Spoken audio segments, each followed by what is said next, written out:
Good morning, everyone. Good morning. Happy Catholic Schools Week.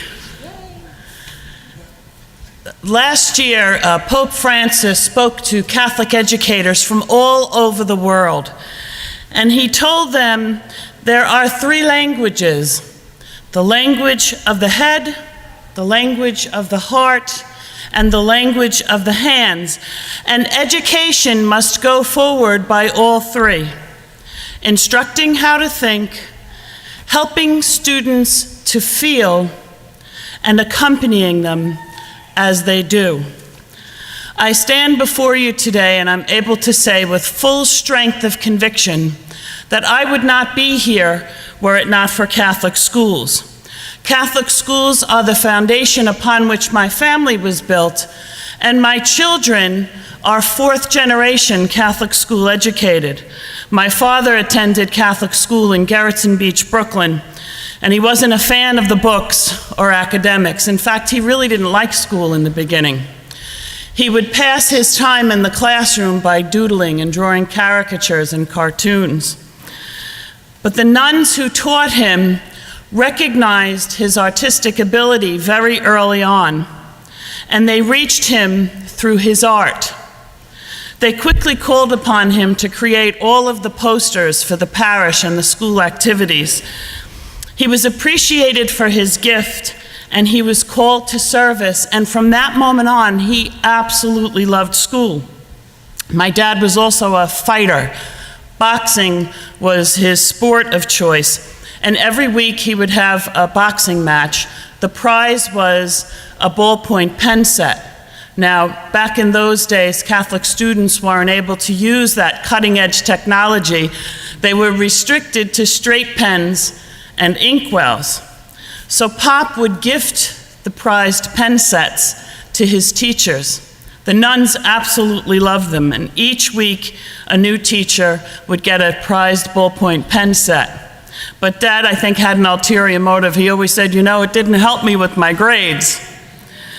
He always tells us, though, that the good sisters were strict disciplinarians, and he reverts memory to his Catholic school education even now. In fact, my dad will be 81 years old in the next couple of weeks, and he still keeps in touch with one of his teachers, Sister Mary Esther Owens. My husband Kevin and I have 4 children. They're all Catholic school educated. Our son Kieran just graduated from Sacred Heart University in Connecticut. He's living and working in Boston as a television producer. Our daughter Siobhan is a junior at Seton Hall University, and both of the children were drawn to the field of communications. And when you ask them why, they will tell you because they want to give a voice to the voiceless. Their Catholic school education taught them to discern life based on strengthening relationships, and they are both very grateful for their Gloucester Catholic education. Our son Sean is a junior at Gloucester Catholic High School, and our daughter Kayla is in the 4th grade at Our Lady of Hope. On Martin Luther King Day, the two of them joined forces with a service project. You may have seen it posted on Facebook, where you fill Ziploc bags with necessities, water and food, and everyday necessities for homeless people, and we distributed them in Camden.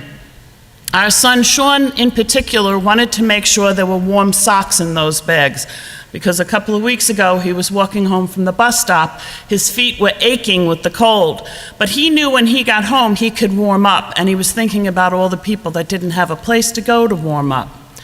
Kayla wrote on each of the bags, "God loves you."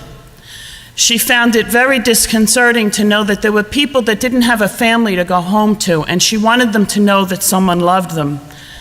This is their Catholic school education, helping them to connect with people and relationships. The growing secularism in today's society is not conducive to building bridges or strengthening relationships.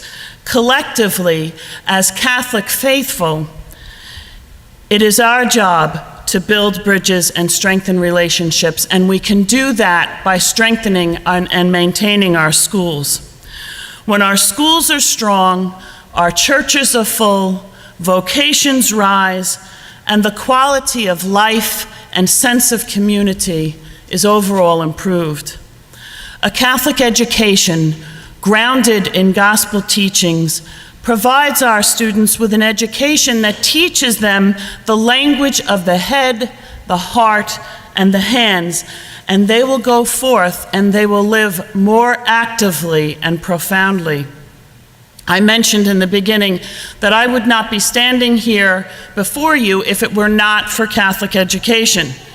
My grandparents came to this country from Ireland through Ellis Island, and they married in the United States, but they met at their parish schools back in Ireland.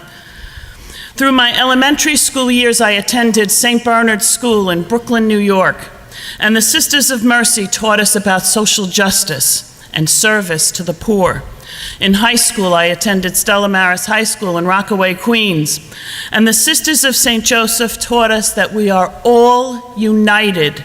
We're all united in God's love. Whether you or your children were able to attend Catholic schools or not, as Catholic faithful, it is our moral imperative to do what we can to strengthen our schools. As we all know, this year, Pope Francis gifted us with the Jubilee Year of Mercy. And I say gift because it truly is an opportunity to be instruments of mercy every day and to receive mercy. And Pope Francis tells us that Catholic education extends God's love as a spiritual work of mercy. I ask you, please, to pray for our Catholic schools. And there is a second collection today. The envelopes can be found in the pews. If you're able to support the second collection for Catholic schools, I ask you to do so generously.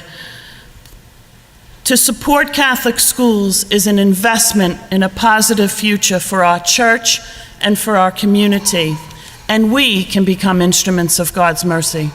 Thank you, and enjoy the weekend.